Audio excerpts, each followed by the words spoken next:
राधे राधे दोस्तों। अगर मैं तुमसे पूछूं दुनिया का सबसे इंटेलिजेंट इन्वेस्टर कौन था तो शायद तुम वॉरेन बफेट का नाम लोगे। लेकिन क्या तुम जानते हो हिस्ट्री के सबसे इंटेलिजेंट इन्वेस्टर में से एक अपनी लाइफ के एंड में बैंकरप्ट हो गया था और एक ऑर्डिनरी आदमी जिसकी सैलरी भी एवरेज थी वो करोड़पति बन गया। तो यहाँ क्या हुआ?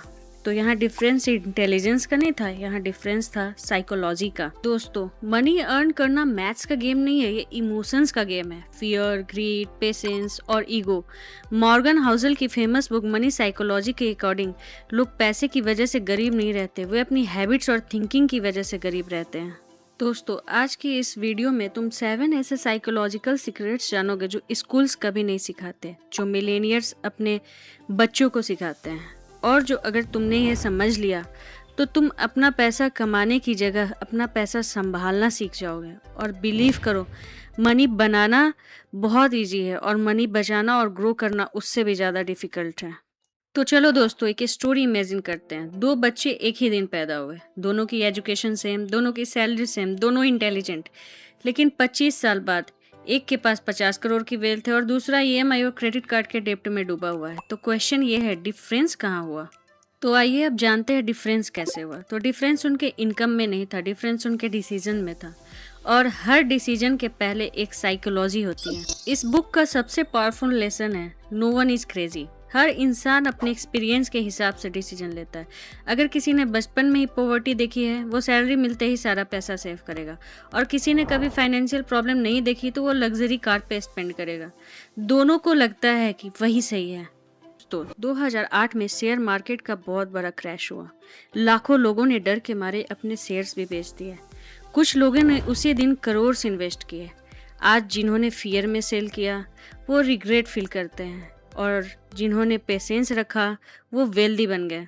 दोस्तों, लेकिन ये तो सिर्फ बिगनिंग थी। अब जो लेसन आने वाला है उसमें वॉरेन बफेट को दुनिया का रिचेस्ट लोगों में ला खड़ा किया, और इसी रूल को इग्नोर करने की वजह से हजारों मिलेनियर जीरो पर आ गए। ये लेसन सुनने के बाद तुम भी कभी इन्वेस्टिंग को पहले जैसा नहीं देखोगे। अगर मैं तुमसे कहूं कि दुनिया का ग्रेटेस्ट इन्वेस्टर वॉरेन बफेट की सबसे बड़ी super power stock market knowledge नहीं थी, तो ना उनके पास कोई सीक्रेट फार्मूला था और ना कोई मैजिक इंडिकेटर, बस एक साइकोलॉजिकल हैबिट जो 99% लोग फॉलो ही नहीं कर पाते। लेकिन उससे पहले एक डेंजरस ट्रूथ समझना जरूरी है। दोस्तों, हम हमेशा सक्सेसफुल लोगों को देखकर सिर्फ उनकी मेहनत देखते हैं और फेल्ड लोगों को देखकर सिर्फ उनकी मिस्टेक्स। लेकिन बीच में एक इनविजिबल फैक्टर भी होता है, लक और रिस्क। सोचो, 2 स्टूडेंट्स एक ही एग्जाम की तैयारी करते हैं, दोनों इक्वली इंटेलिजेंट। एक एग्जाम के दिन हेल्दी था और दूसरा हॉस्पिटल पहुंच गया। रिजल्ट? क्या सिर्फ हार्डवर्क डिसाइड करता है? नहीं, लाइफ में कुछ चीजें हम कंट्रोल नहीं कर सकते। इसलिए कभी किसी सक्सेसफुल इंसान को ब्लाइंडली फॉलो मत करो और कभी किसी फेल्ड इंसान को जज मत करो। दोस्तों, लाइफ में डिसिप्लिन के साथ रूल फॉलो करना बहुत इंपॉर्टेंट है। हिस्ट्री में बहुत सारे बिलियनियर्स थे जो एक ही टाइम पे प्राइवेट जेट में ट्रैवल करते थे और कुछ सालों बाद उनके घर तक ऑक्शन में बिक गए। पता है क्यों? क्योंकि उन्होंने एक लाइन इग्नोर कर दी, और वो लाइन थी नेवर एनफ। दोस्तों, क्या तुम्हें पता है इंसान को पैसा नहीं और पैसा चाहिए होता है। अगर 10 लाख आ जाए तो 50 लाख चाहिए, और अगर 50 लाख आ जाए तो उसे 5 करोड़ चाहिए, और 5 करोड़ आ जाए तो 500 करोड़ चाहिए, और इसी रेस में सब लोग लॉस कर देते हैं। मनी साइकोलॉजी कहता है, knowing when you have enough is one of the greatest financial skills. Her opportunity को चेज करना सक्सेस नहीं कहलाता, ग्रीड है। कब स्टॉप करना है ये जानने वाला इंसान सबसे ज्यादा रिच होता है। और अब आता है वॉरेन बफेट का असली सीक्रेट, कंपाउंडिंग। लोग सोचते हैं कि वॉरेन बफेट रिच इसलिए बने क्योंकि वो जीनियस है। रियलिटी, वो रिच बने क्योंकि उन्होंने इन्वेस्टिंग बहुत जल्दी शुरू की और बहुत लंबे टाइम तक कंटिन्यू रखा। इमेजिन करो, रोज सिर्फ 200 इन्वेस्ट करते रहो और एक दिन कुछ नहीं बदलेगा, एक महीना भी नहीं, एक साल भी नहीं, लेकिन 10, 20, 30 साल बाद टाइम पैसों का एम्प्लॉय बन जाता है। रिच लोग कभी पैसों के लिए काम नहीं करते, वो टाइम को पैसों के लिए काम करने देते हैं। मनी बनाना कोई स्प्रिट नहीं है, ये चेस का गेम है। हर मूव इम्पोर्टेंट है। जो हर दिन थोड़ा बेटर डिसीजन लेता है वही लास्ट में जीतता है। लेकिन सबसे डेंजरस साइकोलॉजिकल ट्रैप अभी बाकी है। ये ट्रैप लाखों लोगों को सैलरी मिलने के बाद भी गरीब रखता है, और इसी वजह से मिडिल क्लास कभी फाइनेंशियल फ्री नहीं बन पाते। दोस्तों, आज तक हम सबसे बड़ी गलती क्या करते आए हैं?